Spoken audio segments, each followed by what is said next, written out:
And the second part, I will bring all of you to go around the ship area until our highest deck and deck 6, so that you can see and experience our ship interior design.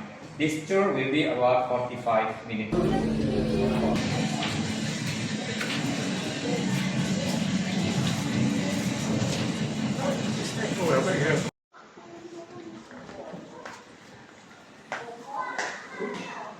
Okay, that's the first diesel tanks. This passageway is the second one.